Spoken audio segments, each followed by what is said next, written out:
Hoje eu vou falar sobre fé e esperança. Vou começar a ministrar hoje sobre o livro de Abacuque. Abacuque, capítulo 1, versículo 1. Vamos ler até o versículo 4. Diz assim a Escritura: sentença revelada ao profeta Abacuque. Até quando, Senhor, clamarei e tu não me escutarás? Gritar-te-ei violência e não salvarás?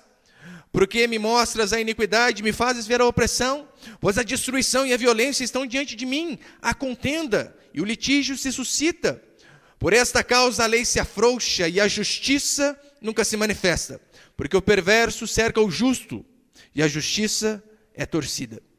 Até aí tá bom. Aqui Abacuque está bravo com Deus.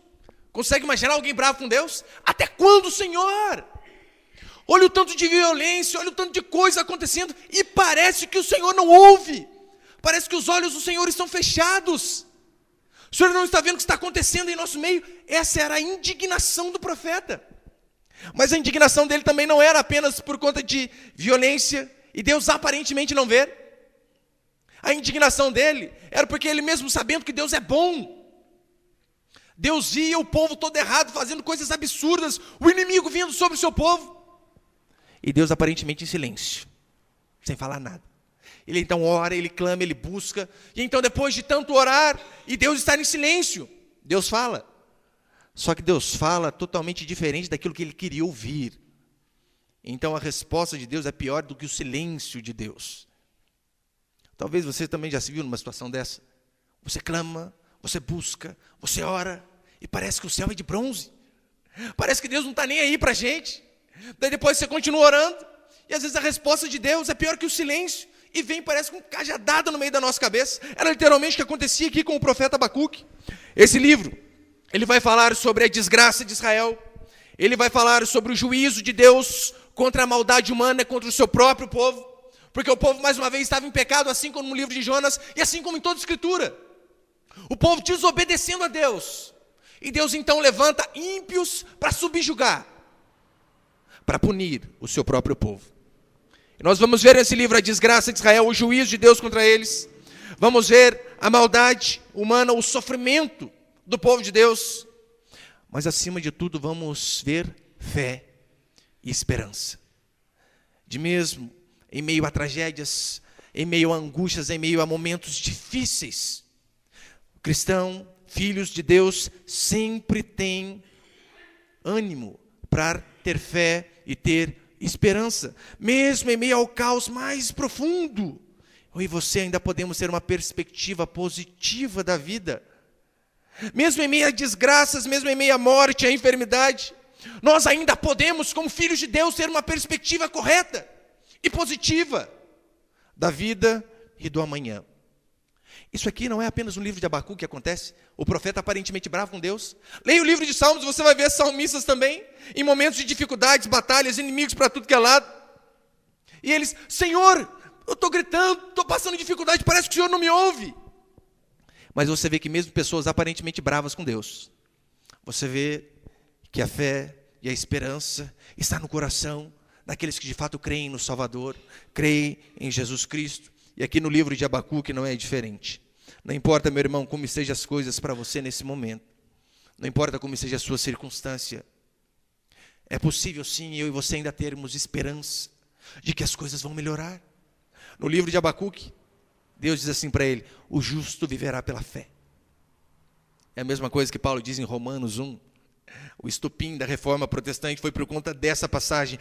O justo viverá pela fé. E no final do livro de Abacuque, no capítulo 3, tem uma das orações mais maravilhosas que talvez alguém pode fazer. É alguém olhar para o lado e não ver nada de bom. E mesmo assim o profeta diz: ainda que a figueira não floresça, o produto da oliveira minta, as ovelhas sejam arrebatadas do aprisco, e nos currais não haja gado. Ou seja, ele não tem nada, nem ninguém. Tudo que ele tinha foi embora. Mas mesmo assim ele conclui dizendo: todavia eu me alegro no Senhor e exultarei no Deus da minha salvação. É essa fé que o livro de Abacuque passa para mim e para você, e que Deus nos dê a graça de resgatá-la também. O livro de Abacuque tem muito a ver com o que estamos passando hoje. Tudo. Talvez não lá debaixo do seu teto, na sua vida conjugal, na sua vida individual, mas como nação tem muito a ver. Aqui era a violência, era o governo oprimindo eles, um monte de coisa. E também nós vemos isso no livro, hoje acontecendo na nossa vida. Uma degradação absurda, uma sociedade totalmente imoral. Se você é mais antigo, você sabe. Olha, eu não sou tão velho assim, tenho 32 anos, mas eu lembro que na minha época de escola, sabe quem que era o safado? Era que dava um beijo na menininha lá no intervalo, o sem vergonha. E esse era o safado.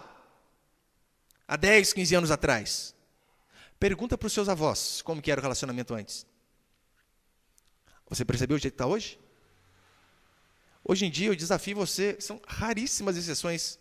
Acho um adolescente de 16, 17 anos que ainda é virgem? Difícil, hein?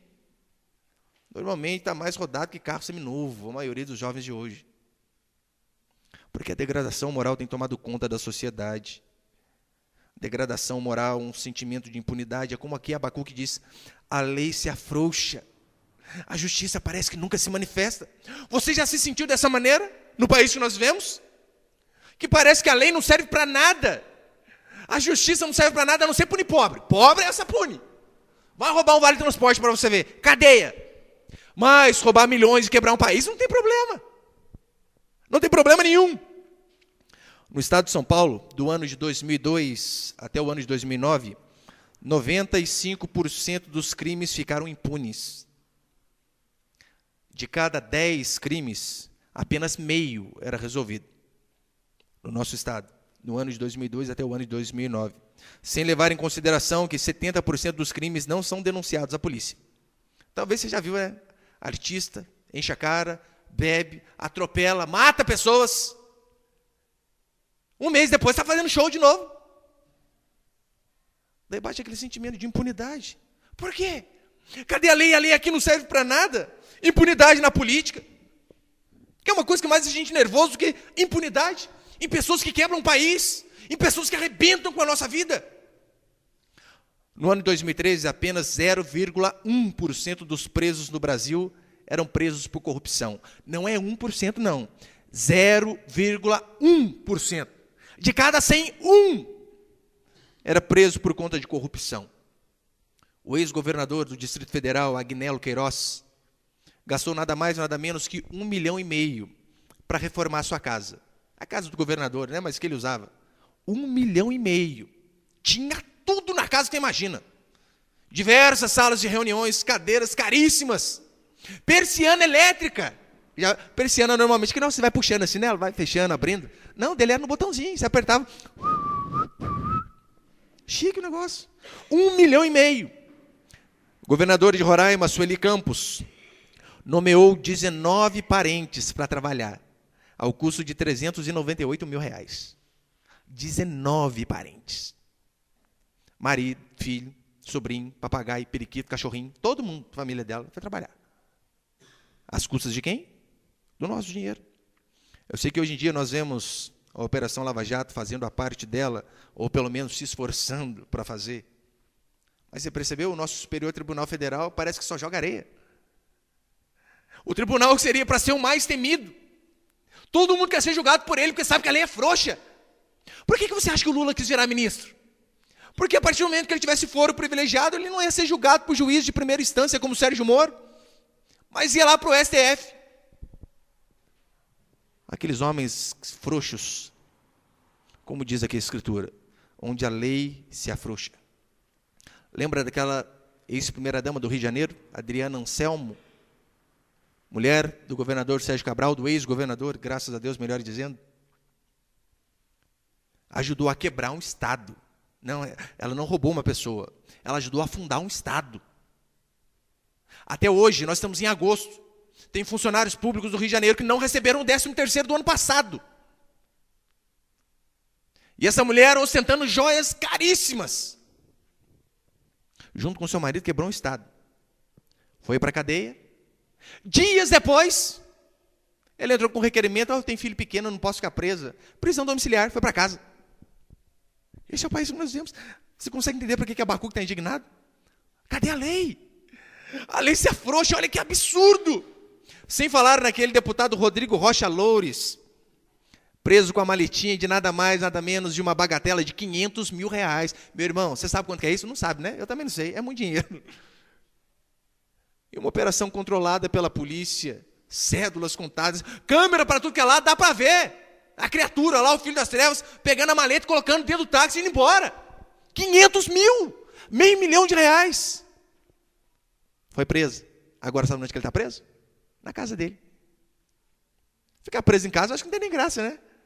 Tem tudo ali, videogame, internet, Wi-Fi, esposo, filho. Quem quiser, vem visitar você. Sem falar nos corruptos, Aécio Neves, Lula, que quebrou o país inteiro, Dilma Rousseff, e por aí vai. Pastor, o termo é honesto? Claro que não. Você acha que corrupto ia colocar algum corrupto para ajudar ele? Mas nunca. Todo mundo podre.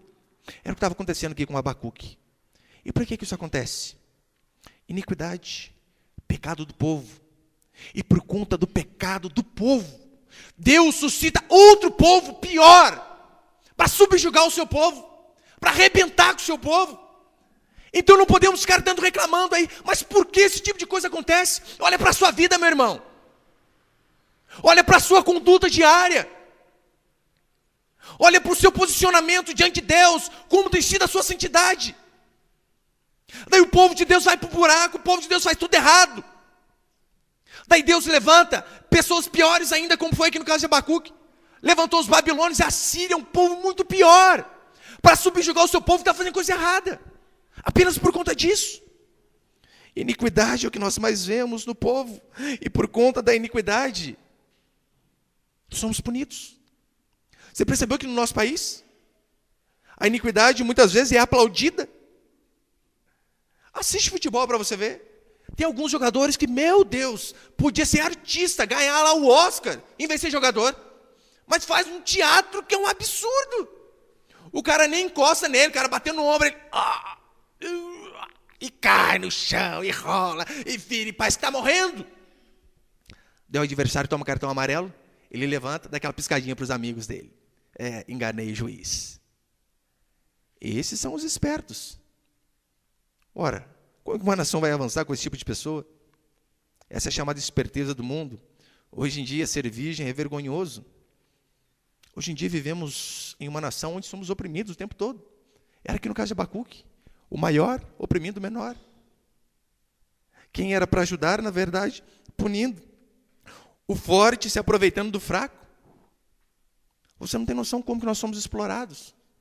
Semanas atrás eu preguei sobre política, você sabe. Falei, 44% do nosso dinheiro vai em imposto. E mesmo assim estamos quebrados. Não temos nada. Uma vez um irmão ligou para mim, porque você sabe, né? Telefone de pastor é quase um 90. Precisou, liga. Tudo que é hora, liga. Pastor, a esposa está brava, liga para o pastor. O marido está bravo, liga para o pastor.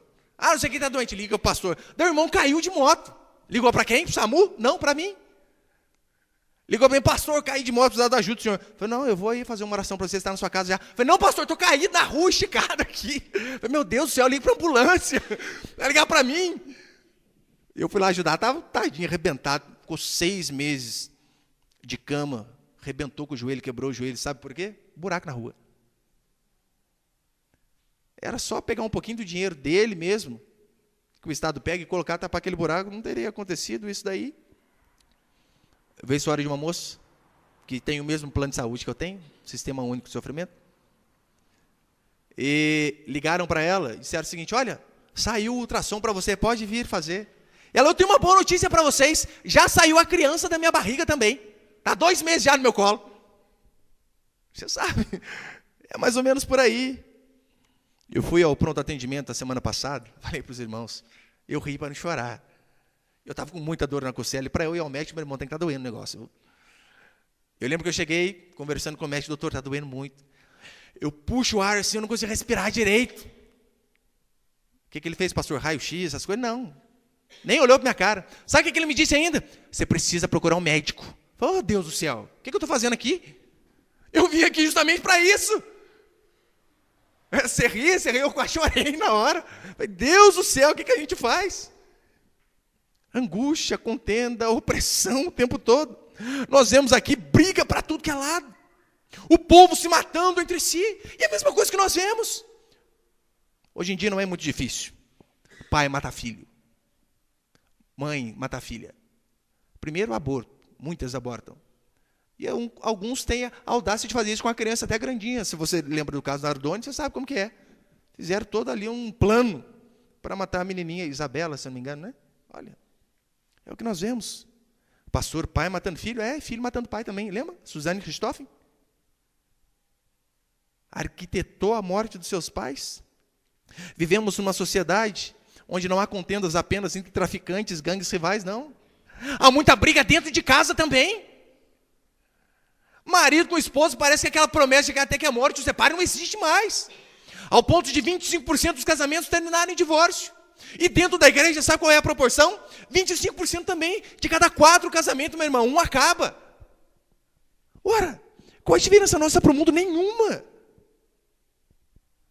Contendas entre homens, entre pais e filhos, entre cônjuges também. Vivemos numa época onde pessoas, por conta de dinheiro, matam outras, não estão nem aí para a vida alheia. A vida humana passa a não ter valor quando o dinheiro entra em questão. Eu acho que foi ano passado, ou no começo desse ano, eu não me lembro. Passou uma matéria no Fantástico sobre a máfia das próteses, não sei se alguém aqui assistiu. Absurdo. Pessoas que são pagas e bem pagas, e devem muito ser bem pagas, porque medicina é algo fabuloso, para trazer vida. Sabe o que alguns médicos estavam fazendo?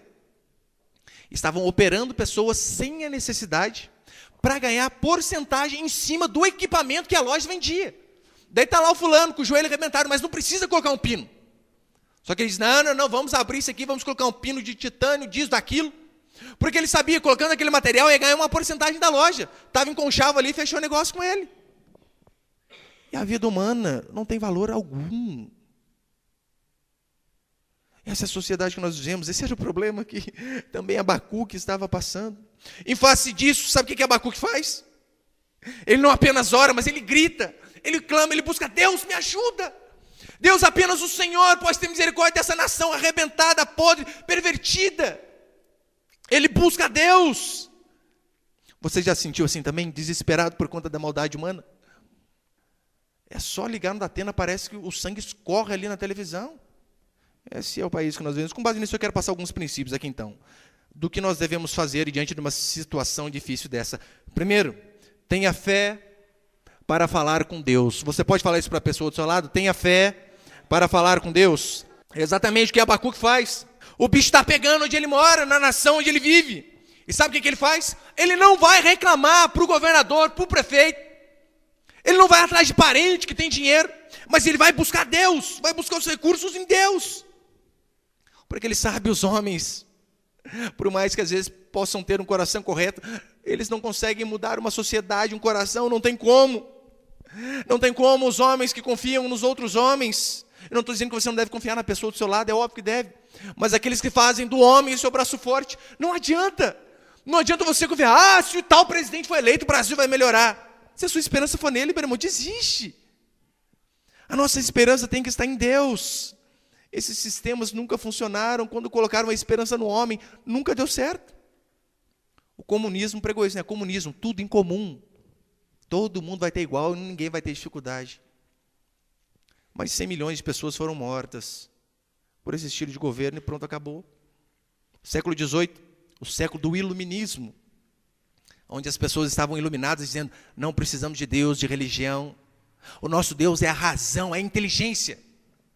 No século XVIII, o século do iluminismo, 2 guerras mundiais. Para mostrar que não adianta, você pode ter a inteligência que for, meu irmão. Pode ser o povo mais iluminado. Lâmpada de LED, não sei quantos watts, não adianta. Sem Deus não somos nada. Educação é algo maravilhoso. Mas educação não salva o homem. Educação não transforma o homem. Pode às vezes mudar alguns hábitos. Pode às vezes dar um aspecto melhor para a pessoa. Pode pegar aquele porquinho e dar uma limpadinha nele. Mas fazer do porco virar ovelha, jamais. O exemplo disso, os Estados Unidos era um país que exportava pregadores que evangelizavam o mundo inteiro. Pregadores, homens de Deus que largavam suas famílias para levar o evangelho em outros continentes. Era isso que exportava. Hoje exporta apenas pornografia, artistas podres. Eu não sei quanto a você, mas eu ponho a minha esperança apenas no Senhor. Apenas em Deus. Aqui nós vemos Abacuque triste, Abacuque chateado, Abacuque desapontado. Mas mesmo assim ele não para de orar, ele não para de buscar a Deus, ele não para de clamar a Deus. E às vezes você está lá por conta de uma situaçãozinha que nem é tão grave. Já está triste, está desanimado, dizendo, eu não vou mais, acabou. Deus não é bom. Faça como Abacuque, não importa qual seja a sua circunstância. Pode estar cheio de dúvida, de problema, de angústia. Ore, busque a Deus em todo momento, ore em todo tempo. Clame a Deus. Você sabia que os grandes moveres da história da igreja existiram porque por trás das cortinas haviam pessoas de joelho no chão e com a boca no pó clamando, Deus é só o Senhor. É só o Senhor que pode ter misericórdia de nós. Se eu e você orássemos mais, pode ter certeza, reclamaríamos menos. Pessoas que reclamam muito são pessoas que oram pouco.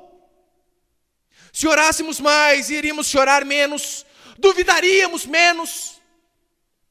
Se orássemos mais, brigaríamos menos. Precisamos buscar a Deus a cada dia, orar a Deus a cada dia. A oração, meu irmão, para você não tem que ser algo esporádico. Precisa ser um estilo de vida.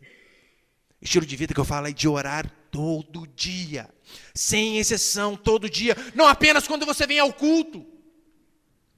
Não apenas quando você está diante de uma decisão difícil a ser tomada.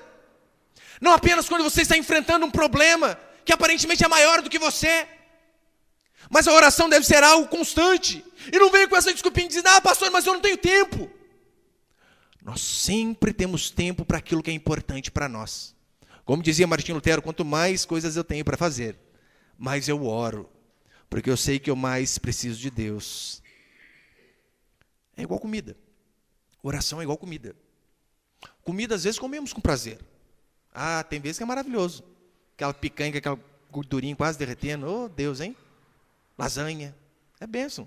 Você come, você até pensa, que delícia. Tem vezes que comemos por prazer. E quando comemos com prazer, sustenta a gente? É óbvio que sustenta.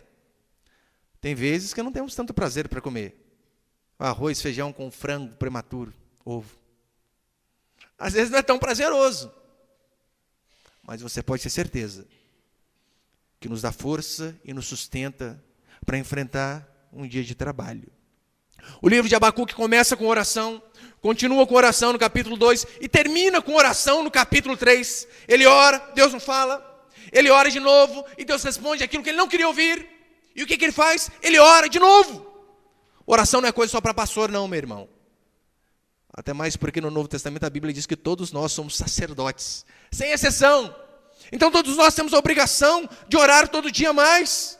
É por esse motivo que você não vai ver aqui na nossa igreja aquelas campanhas do tipo, eu vou pagar o preço por você.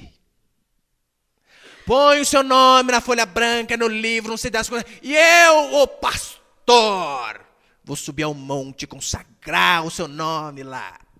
Não, não vou fazer isso. Eu posso subir ao monte com você. Por você não. Eu posso orar com você. Eu posso jejuar com você. Porque essa historinha aí, pagar o preço por mim. Primeiro, pastor nenhum é intermediário entre você e Deus, meu irmão. Apenas um pastor, Jesus Cristo. Deus me livre disso. Apenas um pastor. E outra coisa, essa historinha de que eu estou pagando. Tem muitos que dizem assim, né? Eu estou pagando o preço por você. Quando você ouvir, você fala assim, tá mesmo, pastor? Paga minha conta então. O carro parece uma bíblia, o carnezinho desse tamanho assim, Se o senhor quiser pagar, fica à vontade. Minha casa só falta 27 anos para quitar. Se o senhor quiser também, pode pagar o preço. Isso eles não pagam. Mas eles dizem, eu estou pagando o preço em oração, em sacrifício. E é óbvio, para ele pagar o preço para você, você tem que pagar ele. Tudo tem um preço. Então fuja dessas pessoas. Nós vamos pagar o preço juntos, vamos orar juntos, vamos jejuar juntos. Segundo princípio, tenha fé quando Deus não fala. Você pode falar para a pessoa do seu lado? Tenha fé quando Deus não fala. Olha o que diz o versículo 2. Até quando, Senhor, clamarei e tu não me escutarás? Gritar-te-ei violência e não salvarás? Primeiro nós devemos ter fé para falar com Deus. Mas depois nós também precisamos ter fé quando Deus de fato não fala. Sabe o que mais angustiava Abacuque? Era o aparente silêncio de Deus. O que mais angustiava o profeta não era a maldade humana, o povo se arrebentando, nem mesmo a justiça que não se cumpria, mas o aparente silêncio de Deus. Era isso que angustiava ele. Ele gritava, ele clamava e nada. Porque ele sabia, Deus é bom, Deus é poderoso, os homens estão se matando e Deus não faz nada. Você já também passou por essas angústias? Você olha, Deus, olha que absurdo o que está acontecendo. Quarta-feira, eu estava vindo para o culto aqui, eu estava descendo num bairro lá, 4 meninos de aparentemente 7, 8, no máximo 9 anos. Os 4 andando, fumando, um passando cigarro para o outro. Já ficou indignado com essas coisas? Cadê a mãe? Cadê o pai? Meu Deus, olha que nível que está hoje. Olha para onde as pessoas estão indo. Às vezes nós temos a sensação de Deus não ouvir a minha a sua oração. No Salmo 13 nós vemos isso. O salmista diz assim, até quando, Senhor? Esquecer-te-ás de mim para sempre. Olha, o salmista está bravo com Deus. Senhor, você esqueceu de mim. Você não está olhando aqui para mim, não está vendo meu problema, minha família, minha dificuldade. Talvez você já passou por momentos assim. Cadê o Senhor? Lembra daquela mulher de Ciro Fenícia em Mateus 15? Ela chega diante de Jesus com uma filha possessa. Imagina a angústia da mulher. Com a sua menininha, possessa pelo demônio. E ela vai pedir ajuda. Diz a Bíblia que Jesus não lhe respondeu palavra. Isso angustia uma pessoa ou não? Você vai buscar aquele que pode ajudar. Sabe o que ele faz? Não responde. E pior, Jesus quando fala com ela, a resposta de Jesus é pior do que o silêncio. Olha o que Jesus diz para ela. Não convém tirar o pão dos filhos e dar para os cachorrinhos. Imagina se é você, irmão, ouvindo isso daí. A filha enferma, a filha possessa. Pastor ora por ela. Não convém tirar dos filhos e dar para as cachorrinhas. Chamou a médica dela, literalmente. Sabe o que aquela mulher fez? Se fosse você, o que você fazia? Pegar uma cadeira e enfiar na cabeça do pastor, né? Ela não fez isso. Ela se humilhou ainda mais. Olha o que ela disse, Senhor, até os cachorrinhos comem das migalhas que caem debaixo da mesa dos seus donos. E por conta dessa frase diz a Bíblia que Jesus se espanta. E diz, grande é a tua fé. Consegue imaginar Jesus espantado? Eu quase morri do coração, meu Deus. Não, ele que é Deus. Não precisa chamar meu Deus, né? Ele que é Deus. Consegue imaginar Jesus desse jeito? Por conta de uma atitude de fé de uma mulher? Pode ter certeza, meu irmão, Deus ouve você sim. O fato de Deus aparentemente estar em silêncio não significa que Ele não ouve o seu clamor. Não significa que Ele não olha para a sua necessidade. Mas significa que por detrás dos holofotes, Ele está fazendo as coisas no momento propício para mim e para você. Era o que estava acontecendo aqui com o povo de Israel. Ele estava preparando, em primeiro lugar, uma baita de uma punição, isso é verdade. Estava levantando um povo terrível para arrebentar com eles por conta do pecado. Mas também com a outra mão, a mesma mão que batia, a outra mão ele estava preparando um carinho, cura e salvação para aquele povo. Quando Deus não fala, não é porque Ele não quer falar, mas sim porque Ele quer ouvir a minha e a sua resposta diante da crise. Quem estava em crise era Abacuque. Então quem que tem que falar não é Deus, é Ele. Pastor, estou com um problema. Você está com problema ou Deus está com problema? É você? Então quem tem que falar é você. Quem tem que orar é você. Quem tem que buscar a Deus é você. E é isso que nós devemos fazer. Jó era cheio dos porquês. Por quê? Por quê? Por quê? Deus aparentemente ficava em silêncio. A mulher de Jó blasfemou. Amaldiçoa teu Deus e morre. Jó no final diz assim, Deus deu, Deus tirou. Bendito seja o nome do Senhor. Portanto, meu irmão, tenha fé para falar com Deus, mas tenha fé também quando Deus não fala. Terceiro princípio. Tenha fé quando Deus fala o que você não quer ouvir. Você pode falar para a pessoa do seu lado? Tenha fé quando Deus fala o que você não quer ouvir. O pastor está piorando as coisas, hein? O profeta está aqui clamando, Senhor, até quando gritar-te-ei violência e não me escutarás? O pau está quebrando, a dificuldade está aumentando. O Senhor está em silêncio, eu estou buscando. Daí Deus resolve falar. Sabe o que Deus fala? Vou resolver o seu problema, Abacuque. Qual que é o problema aí? Abacuque diz, violência, Senhor. Violência para tudo que é lado. Vou resolver. Como, Senhor? Mais violência.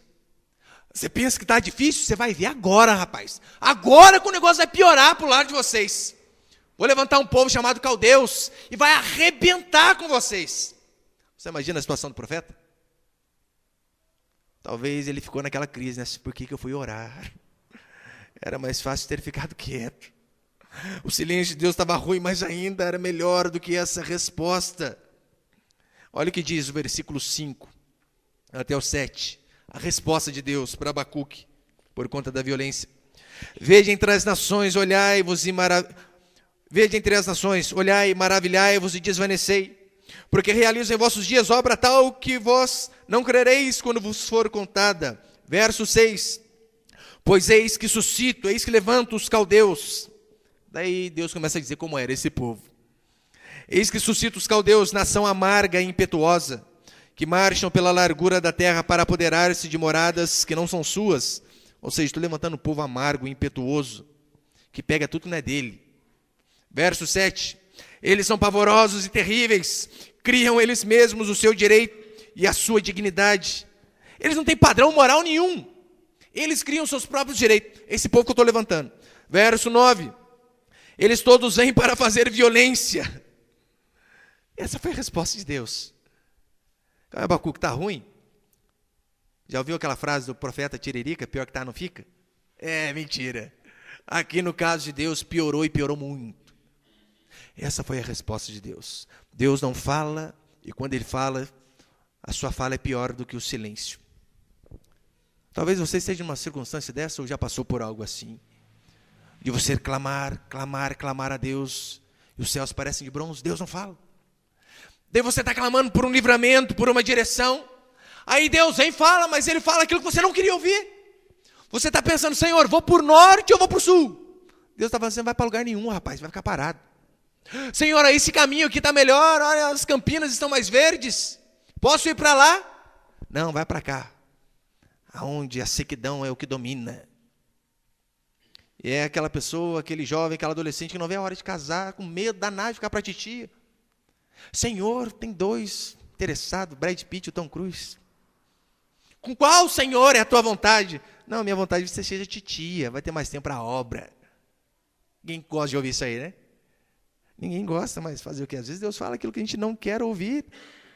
Deus não responde, quando responde, o que Ele fala é pior do que o silêncio. Quantas vezes você, numa situação dessa, orando, por exemplo, pela cura de uma pessoa, algo totalmente ilícito, nós vamos orar sempre. Sempre para que Deus cure. Daí você está orando, Deus cura, Deus faz um milagre. Deus traz a vida de novo, toda enfermidade cai por terra, e parece que Deus não faz nada, que Deus não cura, Deus continua em silêncio, e você continua clamando, Deus cura, Deus faz um milagre. Deus fala comigo. Daí Deus fala, não vou curar. Pior, ainda estou levando para mim. Temos essa possibilidade. Você não queria? Por isso que temos que orar. Senhor, faz. Mas por último, faça-se a tua vontade. Paulo orou, Senhor, tira de mim essa enfermidade, esse espinho na carne. Alguns chegam a dizer que era alguma enfermidade. Senhor, tira. 3 vezes Paulo orou. Sabe o que Deus falou para ele? Não vou tirar. Deus não quis curar o seu apóstolo. E disse, não vou deixar. O meu poder vai se aperfeiçoar na sua fraqueza. Deixa essa enfermidade aí. Isso talvez ninguém quer ouvir. Mas temos que estar dispostos a sempre ouvir aquilo que é a vontade do Senhor, mesmo que nós não concordemos com ela. Olha o que diz Isaías 55:9. Os meus caminhos são mais altos que os seus caminhos, e os meus pensamentos mais altos do que os seus pensamentos. Essa deve ser a nossa fé. A resposta de Deus para Abacuque depois foi a seguinte: o justo viverá pela fé.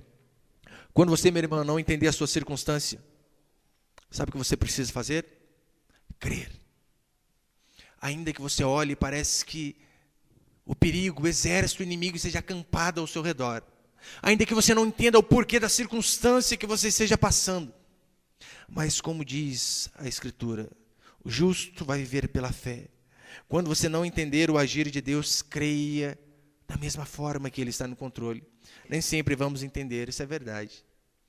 Mas devemos sempre acreditar que o Senhor está no controle da minha e da sua vida. Amém, meus irmãos? É assim que devemos ser. Jó fez dessa forma. Jó ficou com um monte de porquê para Deus. Daí Deus começou a conversar com Jó. Jó, vem aqui, rapaz. Cinge os lombos como homem. Já começa aí, né? Cinge o lombo como homem. Já começa a dar uma dica, né? Eu sou Deus, você é homem. Está perguntando os porquês das coisas aí? Vamos lá, Jó. Eu vou fazer algumas perguntas aqui. Se você me responder, eu também respondo. Daí a primeira perguntinha básica, né? Ô Jó, onde você estava quando eu lancei os fundamentos da terra? Eu não lembro de você lá. Pode responder? Ô Jó, como é feita a geada? Como isso, como aquilo? Diz a Bíblia que depois de Jó ouvir algumas perguntas, todas elas sem respostas, é óbvio, ele diz assim: falei como inconsequente, falei do que não sabia.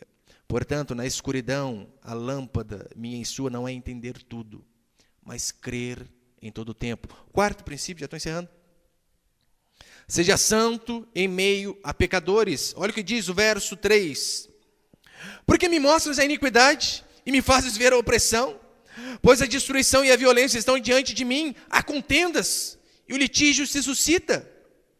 Abacuque que estava reclamando: Deus, mas para que eu preciso ver tanta desgraça? Para que eu preciso viver num mundo tão podre? A impunidade reina, a perversidade reina, por quê?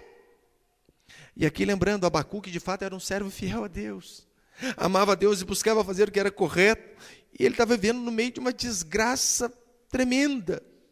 E ele diz: Senhor, mas por que o Senhor me mostra essas coisas? Por que eu preciso ver? Lucas 10:3 diz assim: eu vos envio como cordeiros para o meio de lobos. Às vezes essa vai ser a nossa situação. Ovelhas, cordeiros, mas no meio de lobos, onde pessoas têm princípios totalmente avessos ao cristianismo e aquilo que nós cremos. E às vezes é lá que Deus coloca eu e você, diante de pessoas mentirosas, falcatruas que não acabam mais, sensualidade, impureza. Em 1 João, Jesus, a Bíblia já diz: esse mundo jaz no maligno. Jesus disse que o príncipe desse mundo é o capeta. Você está esperando o quê, meu irmão? Que você vai viver no mar de rosa? Não, de forma alguma. Esse mundo é podre. Podre. A sensualidade predomina. A desonestidade predomina. Os ícones do nosso país são homens totalmente podres moralmente. Olha o embaixador da ONU do Brasil, Ronaldo Fenômeno. Saiu com tudo que é tipo de gente, papagaio, periquito, traveco, tudo. Mas é um ícone. Um homem que diante de milhões de pessoas morrendo nas filas de hospitais, sabe o que ele diz? Não se constrói Copas do Mundo com hospitais. Precisamos de estádios. Daí está aí um monte de estádio parado. E eu e você, 6 meses, 8 meses, 1 ano na fila para conseguir um exame. Qual que é o ícone do romantismo da nossa sociedade? Fábio Júnior. Casou só 7 vezes. Esse é o ícone do romantismo. Esse é o mundo em que nós vivemos. O que realmente dá notícia? O que dá ibope hoje? É aquela mulher reservada para o seu marido? É aquela mulher submissa ao seu marido? É o marido que é um bom pai de família? Ou é a Débora Seco que falou esses dias que eu traí todos os que estiveram comigo? O que dá notícia? É óbvio que são essas pessoas. E eu e você mesmo em um mundo podre, devemos viver como Deus nos ordena, sendo santos e irrepreensíveis. É o que diz Filipenses 2,15.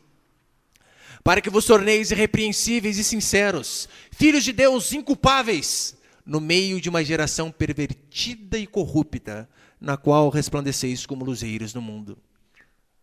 Olha o que Paulo diz. Esse mundo está podre, perdido. Mas vocês precisam viver de forma irrepreensível. Talvez na sua cabeça já venha aquele questionamento: mas hoje em dia é mais difícil, pastor. Eu queria ver se Paulo estivesse aqui hoje. Zap, Facebook, internet. Meu trabalho é vídeo pornográfico para tudo que é lá, na hora do almoço, pessoal, isso, aquilo. A sensualidade, efeito estufa, calor.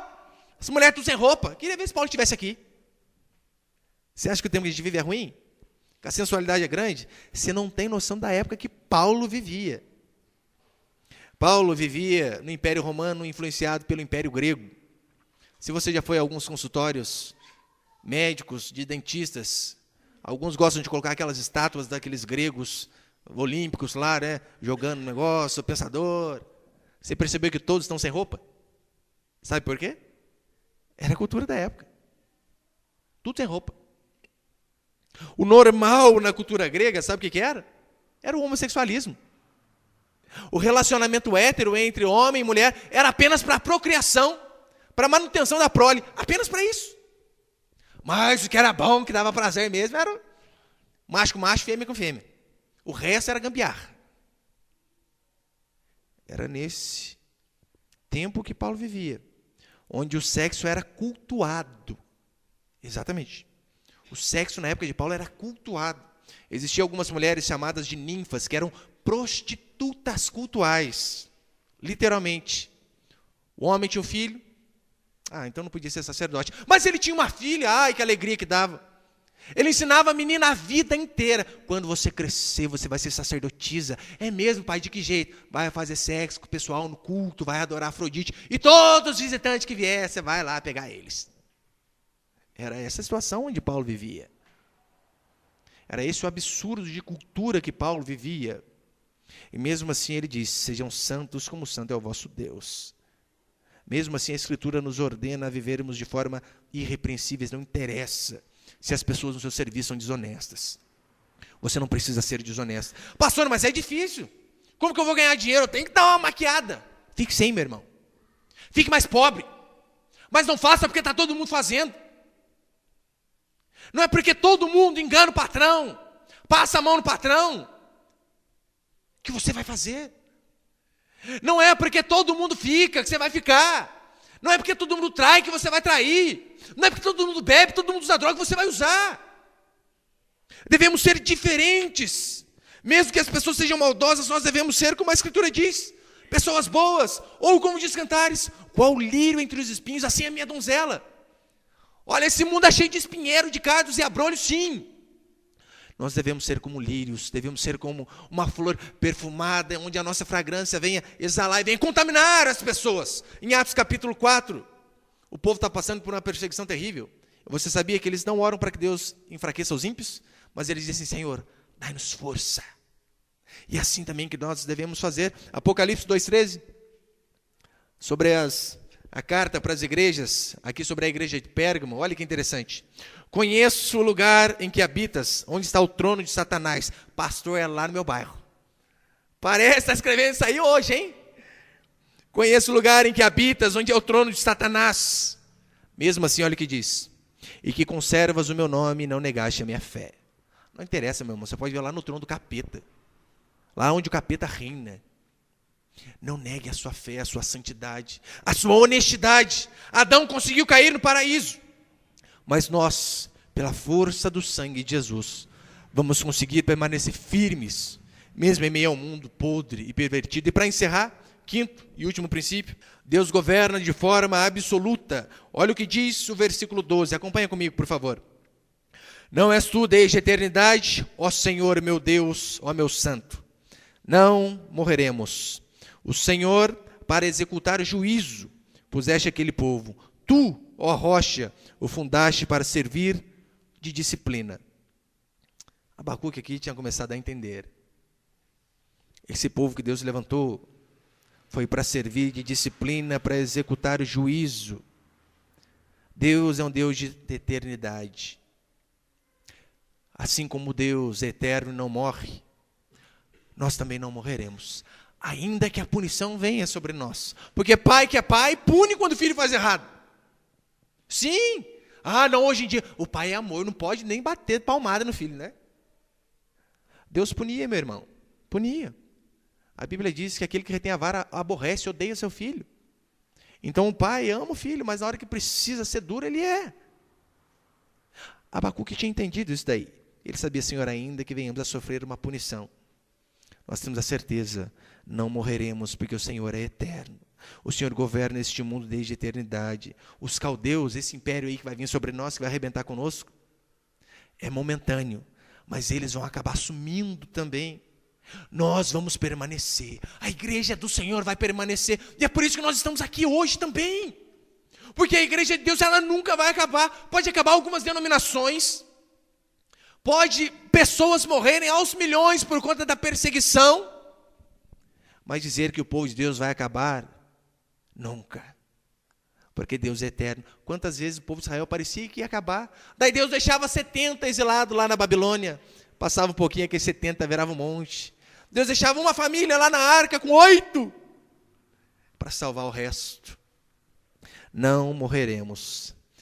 Deus quem suscitou os caldeus. Sim, os caldeus, aqueles ímpios, estavam debaixo do controle de Deus, da soberania de Deus.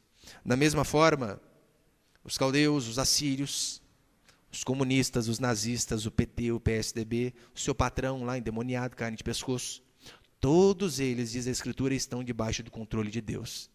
Eles podem reinar por um período, mas lembrando, o nome do nosso Deus é Rei dos Reis, Senhor dos Senhores, é Ele quem governa. Agora, se até o governo do mundo está debaixo do controle de Deus, por que às vezes você duvida que Ele tem o poder de guardar a sua vida, de governar a sua vida, de mostrar para você um caminho bom, um caminho reto? Deus governa tudo. Por que você acha que a sua vida pode fugir do controle dEle? Não pode jamais. Ele é eterno desde a eternidade, não vamos morrer, não vamos sumir. E se morrer, o máximo que vai acontecer é o nosso corpo morrer, mas a nossa alma jamais. Grandes governos caíram, aqui no caso como a Babilônia, caiu. O Império Egípcio, hoje em dia, só história. A Babilônia, o máximo que você vai conseguir é ver os jardins suspensos, naquela época, que era uma das grandes maravilhas do mundo. Hoje em dia, acabou. Virou Iraque, é só bomba para tudo que é lado. O Império Romano, da época de Jesus Cristo, ruiu. Mas você percebeu que a igreja continua? E a igreja naquela época era apenas uma igrejinha, liderada por 12 homens falhos que todos negaram a Cristo. Mas essa igreja está viva. E nós estamos aqui 2000 anos depois, falando a respeito desses homens. Podemos sim até ser julgados, repreendidos, castigados, mas somos eternos. O Senhor é Deus que cuida de mim e de você. Deus cuida do seu povo, sempre cuidou. E você pode ter paz o suficiente, meu irmão e minha irmã, para saber que a sua vida, que a sua família, que você está debaixo da mão e do controle de Deus, e que Ele não vai desapontar a mim e a você. Os homens podem desapontar, isso é verdade. O nosso Deus, jamais. Temos bons motivos para ter fé, para crer que a nossa vida não está jogada ao acaso, não é fruto do acaso, mas que existe um Deus que quando nós erramos, sim, pune, mas que todavia está com as mãos sempre estendidas quando nos chegamos a Ele em arrependimento. E ainda que passemos por momentos difíceis, também podemos dizer como Abacuque disse, não morreremos, porque o nosso Deus é eterno e assim também somos nós. Ele sempre vai cuidar da minha e da sua vida. Amém, meus irmãos?